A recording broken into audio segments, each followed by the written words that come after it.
I've had a few questions, both online and IRL, about some specifics of the shed that I didn't cover in the video series. So I put this video together to give you all the answers you crave. There was some concern about the air gap between the insulation and the steel cladding. The foilboards in the ceiling sit on the lower flange of the 75mm top hat battens, leaving a 25mm gap between them and the steel. The wall insulation, however, doesn't really have a gap apart from the ribs in the vertical steel sheets.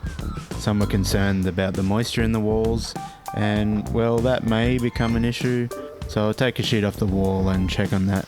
But not today. It's been raining here for weeks, so I think I'll wait for the weather to clear before I do that. Also, it looks like that roof could use a bit of a clean. The R value of the polymer bats used in the walls was R2.5. As I stated in the wall insulation video, I chose the polymer because I was led to believe that it wouldn't make me itch, and that claim turned out to be true. Would recommend. JPB308 asked about the R value of the foil board, and I realised I didn't have a clue what it was. I really just chose it because I thought it would be stiff enough to span between the battens, and I wouldn't have to line the ceilings. The foil board itself says to check the website for a value, so I did that, and it doesn't give R values for its products, basically stating that it depends. So I had no choice but to whip out the old thermodynamics textbook and work it out.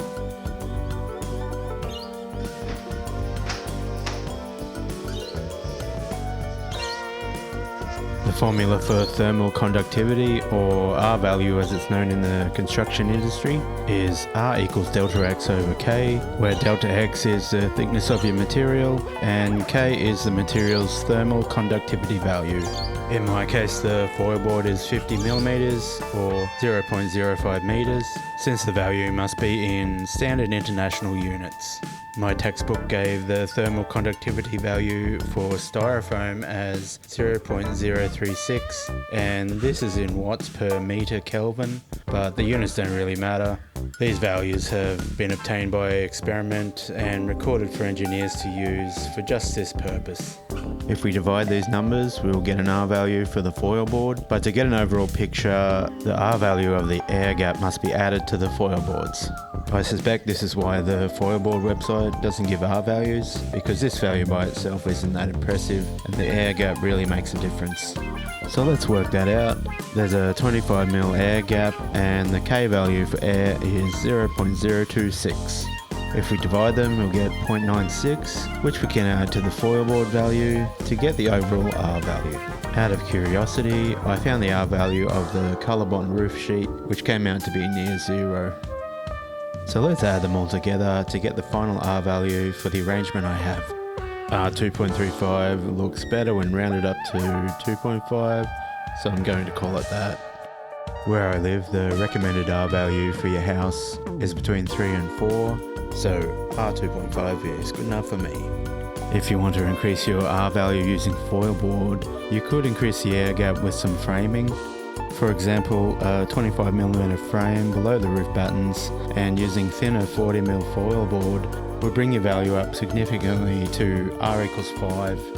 Thermal conductivity values are easily found through a Google search, so you can get an idea of your expected R value if you're planning on doing something similar to what I've done.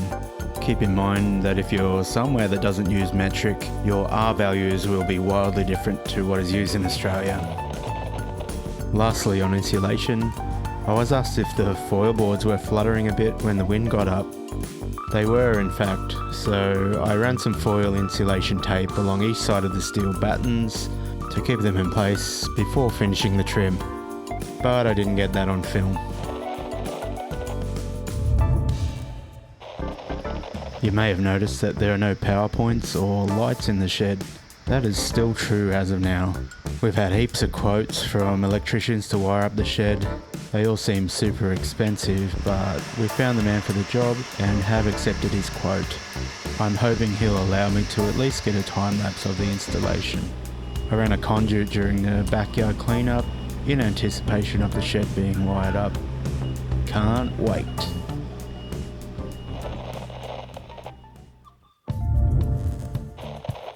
I don't like to talk about money, but in this case I can see how it would be useful for anyone considering insulating and lining their own shed. All prices are in Australian dollary-doos.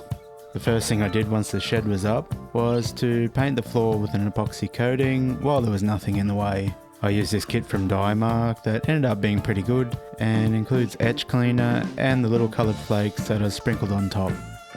The kit quotes at least 36 square meters coverage, so my 7x9 meter shed required 2 kits. At the time I bought them they were $260 each, but I've noticed they've since gone up in price to $313 a pop. Also, I used this 5 litre container of concrete cleaner that I bought for $20. The foilboard insulation was next. A pallet of 50mm thick foilboard is quoted to cover 28.8 square meters and costs $902. I bought 2 pallets, which was just enough to cover the whole ceiling area. The walls needed 10 bales of polymer bats. Each bag is good for about 8 square meters of wall area, and they cost $111 each. Other costs to do with insulation were 3 rolls of insulation tape at $21 each, 4 cans of spray foam at $25 each, and $99 delivery. To build the dividing wall frame required 10 lengths of pine stud at around $14 each. The dynabolts to hold it down were $25 for a box. The frame setup for the cavity slider was $241. The door itself was $48. The door hardware was $15. The window is free since it came out of the house. The walls were lined with 9mm ply sheets. I ended up buying 36 sheets from the same place for around $50. Each visit I was charged something different, but the total came to $1,786. A box of 1,000 Tex screws to hold them up was $80. I'm going to say the timber feature wall was free, since all the timber is from inside the house. I did have to buy some tools to build it, but I'm going to draw the line and say tools aren't included in the cost. Actually, I did have to buy those studs though, so I will include them. Moving on to the trim pieces, 4 lengths of 42x11mm FJ pine were needed for the architraves around the door and window and for the cornice along the back wall. 66x11mm strips were used to cover the horizontal joins in the ply, 4 of those as well. I covered the corners of the walls with an 18mm square piece and went through 5 lengths. A Scotia pine cornice was used at the top of the angled walls, 8 of. And lastly, the roof battens were covered with 116x11mm pine strips, and 17 of those were required. All of the trim pieces were 5.4 meter lengths. Alright, finally we're up to the painting part of the show. I have to say I don't really like the look of that running total, but we're nearly there. I haven't included a few things that I already had for painting, like putty, sandpaper and brushes, so bear that in mind. The black gap filler was $10 and I only used 1 tube. The 10 litres of primer was about $90. The 15 litre drum of wall paint was $150, also only 1. I ended up needing 2 4 litre tins of black paint at $85 a pop. If I had known I'd need more, I'd have bought a 10 litre tin to start with. I used 4 litres of gloss white on the door and architraves. And lastly, the 4 litre tin of Danish oil was $143. Expensive, but I know I'll use it for a few more projects in the future. And there we have it, $7,625, give or take. Now I'll break it down into categories which may be helpful for some. All up, insulation was $3,176. The dividing wall cost $501. The ply wall linings were $1,866. Trim was $777, and paint came to a total of $613. I haven't included the cost of the shed itself, since if you're watching this, I assume you have a shed already, and I hope this cost breakdown can help you come up with a plan for your own shed. I haven't given up on the shed. I've built a custom workbench that's a bit higher than usual, so it'll be able to fit a mobile woodworking bench underneath it.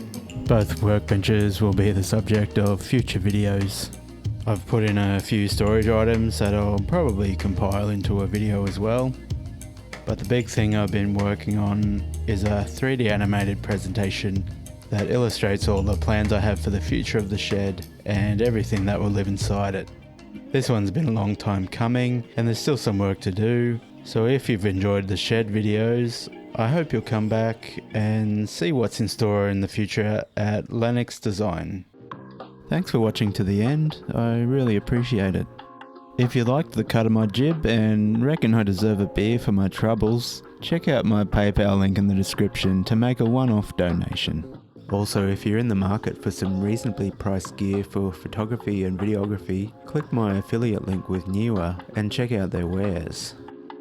Here's cheers.